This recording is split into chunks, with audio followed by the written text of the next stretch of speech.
रात का वक्त था। राजस्थान के सूखे पहाड़ों के दरमियान एक किला खड़ा था, भानगढ़ फोर्ट।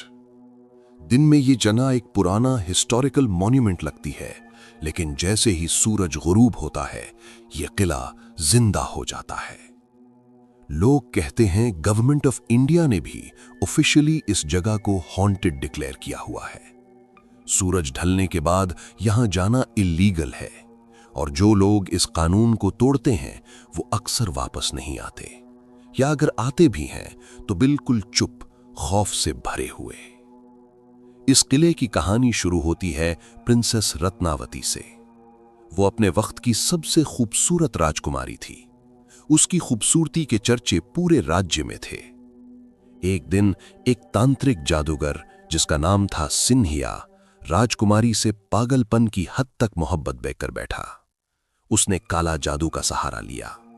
एक दिन उसने राजकुमारी के इतर पर जादू कर दिया ताकि जैसे ही वो इतर लगाए वो उसके कब्जे में आ जाए। लेकिन राजकुमारी रत्नावती समझदार थी। उसने जादू पहचान लिया और इतर को जमीन पर फेंक दिया। कहते हैं जैसे ही इतर जमीन से टकराया वो एक पत्थर बन गया और सीधा तांत्रिक सिंहिया पर जा गिरा।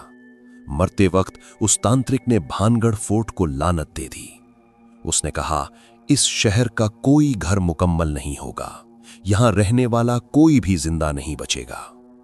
उस रात के बाद भानगढ़ धीरे धीरे उजड़ गया। लोग मरने लगे, घर खाली होने लगे और शहर कभी दोबारा आबाद नहीं हुआ। आज भी लोग कहते हैं कि रात को यहां से औरतों के रोने की आवाज, घुंघरू की झंकार और किसी के चलने की आहट सुनाई देती है। कुछ लोगों ने यह भी बताया कि अगर कोई शख्स रात को यहां रुक जाए तो सुबह उसकी लाश किले के अंदर मिलती है, बिना किसी जख्म के, जैसे किसी चीज ने उसकी रूह खींच ली हो। लोकल लोग आज भी कहते हैं भानगढ़ सोया हुआ किला नहीं, ये जागता हुआ खौफ है। और शायद अगर तुम भी कभी रात को यहां गए तो ये किला तुम्हारी मौजूदगी महसूस कर लेगा और फिर शायद तुम वापस ना आ सको।